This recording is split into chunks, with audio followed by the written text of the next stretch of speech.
Let's go back to, okay, so you passed your audition at Britain's Got Talent, you won, and then within the same week, correct me if I'm wrong, within the same week you had a record contract with Simon Cowell.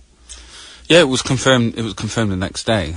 Simon said it on stage, and I was kind of flabbergasted at that point, because it wasn't part of the prize. It wasn't something you could assume would happen. And I was amazed to find myself in the studio less than a week later. And I was kind of blown away. And I still remember my first day's recording. I was in the studio for about 15 hours the first day. Quite a shock to the system when you've not ever recorded before. Well, yeah, I mean, you were working for a mobile phone company for a few years before the audition, and you said that you hadn't sung in a while, so that would be a shock to the voice, never mind a shock to the system. You and I have been chatting since you arrived in the studio this morning, and what strikes me is that, you could be any guy just walking down the street. I mean, what was it, the statistics? The first album went #1 in 9 different countries, but it hasn't seemed to have gone to your head at all. Well, you always have to remember where you started. I think if you suddenly believe you're something different, then I think you end up, it's a phrase that's used a lot in the media, believe in the hype. And then you believe you're somebody that you're not, and that belief can take over. One of the poems that I studied as a child, which has become quite something I've tried to live by. It's very hard because it's a poem called "If" by Rudyard Kipling, and he didn't just write the Jungle Book or BFG. He wrote lots of Roald Dahl wrote BFG, but it's a very difficult poem to live by, and but it's very relevant to my life because he wrote several bits that were relevant. Like he said, when being lied about, don't give way to lies. When being hated, don't hate. And also the bit that I find relevant now is when you meet with triumph and disaster, treat those two imposters just the same. And you have to live your life exactly the same, no matter what happens to you, because you are who you are, no matter what happens to you. So you can't believe that you're something you're not, because otherwise, these things can change very quickly, either direction, and you can suddenly find that you don't know who you are anymore, and nobody that you love knows who you are anymore. You can end up completely on your own. Do you think that the tough background, being bullied in school and then having the injury which prevented you from pursuing your opera career, do you think that looking back, is that somehow a blessing in disguise because it helped create the attitude that you have about life now? I think everything you go through in life helps how your life shapes up. And I have no regrets in my life, no regrets at all. And you can't change what's in the past. All you can do is learn to deal with the present and to help your future. And it's too easy to have regrets about bad things, but you lose sense of what's happening now, and when that happens. And I had people that bullied me contact me and ask me for forgiveness. And I said, look, there's nothing to forgive. It happened then. This isn't then. This is now. And because a lot of people commented, I bet they're unhappy now. And I thought, why should they be? And why shouldn't I just move on? It's very, otherwise, it's like Star Wars, the dark side wins. Right. If you allow negative things to continue to affect you in later life, then it's the negative side that wins. You have to move on. It's a wise message that we can all learn from, I think. Well, let's go to another song. We've got more chat coming up with Mr. Paul Potts after another song. Can you introduce this one, please? This song is one that I first sang when I was, I think I was 24, 25, and it's a very challenging song, even though it's from a Broadway musical. I'd say it was closer to an opera than something musical, and it's Maria from West Side Story.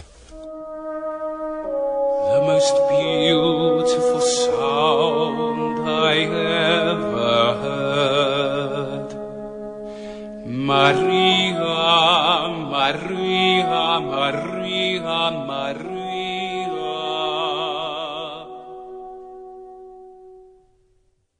All the beautiful sounds of the world in a single.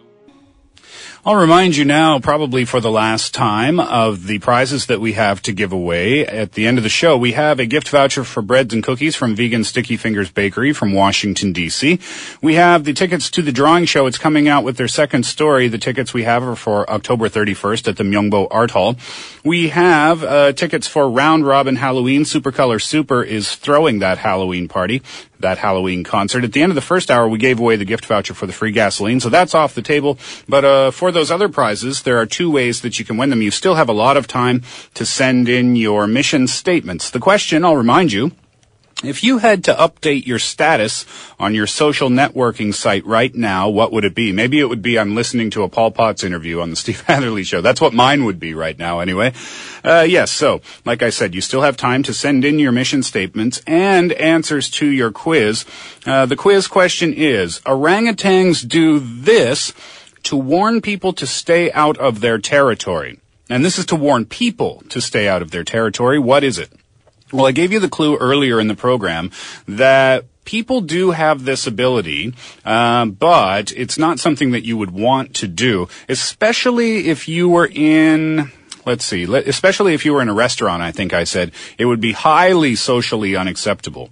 How about this? Boys tend to do this more than girls, and some young boys are proud of it, and after they do it, they laugh, ha ha ha ha ha, with their friends. Maybe not much of a clue, but hopefully it gets you closer to the answer. Anyway, keep them coming in. Pounder sharp 1013 on your cell phone for 51. Log on to our homepage, tbsefm.soul.kr. Steve Hatherly Show message board. 027781013 is the telephone number to the studio if you would like to call. Or you can go to twitter.com and search Steve on Radio. That's all one word, all lowercase letters. We are going to get back to my interview with Paul Potts. I do want to remind you that this was last week that I had a chance to speak with Mr. Potts. So people are sending in messages with some questions, and I would love to ask those for you. But since this was a chat that we had last week, I am unable to do that. But thank you very much for your messages. Like I said, we're going to get back on topic with Mr. Paul Potts after we hear from the sponsors for the fourth part of the Steve Hatherly Show, Doosan Jungongop, Hana Eunheng, and Sengakdaero Tea. Back and continuing on my conversation with Mr. Paul Potts, who is in Korea. Very short time. Actually, you're leaving tomorrow, as far as I understand. Yeah, and I've got a very early flight out of Incheon tomorrow morning, and heading to Tokyo for the International Film Festival there. And but I've been here nearly a week, so and I've been kept very busy, which is always good.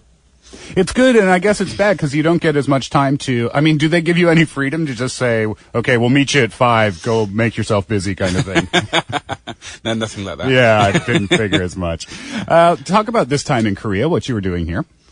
I spent quite a lot of time sort of going from one end of the city to the other. Everything's very spread out here. Yeah, it's a big place. So I've seen quite a bit of the city, actually, from the back of a car. I try and take a little bit of time as and when I can to wander around. I've enjoyed performing on some very varied shows, and I've recorded for KBS last night, and it was... tell us about what happened there. My clumsy side came out.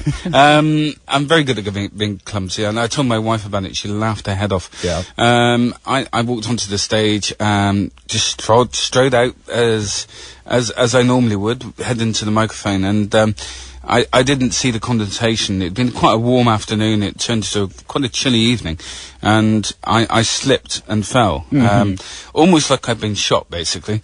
And I think the audience was shocked initially. I just got up and walked to the microphone. I had a job to do. I had to just go and do it. Right. Once my wife knew I wasn't hurt, she was, she's not here with me on this trip, but I told her about it later on, and I spoke to her last night and said, "Have you stopped laughing yet?" She said, "Not quite." Well, the video's on YouTube if our listeners want to check it out, right?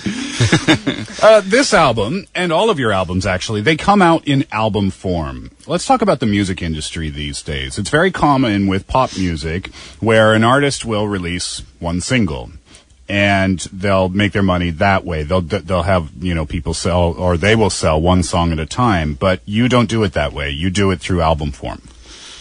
Well, with my style of music, normally it is album-based. In Germany, in 2008, I was very fortunate that the record, the One Chance really picked up, and the album went to #1, and Ness and Dorm as a single went to #2. But normally this style of music is album-based, and which is why we've designed the music so that people can listen to it as a whole unit. And my wife and I actually did the running order. And we sat down and decided to try and find the best flow of music for a good listening experience in one whole go.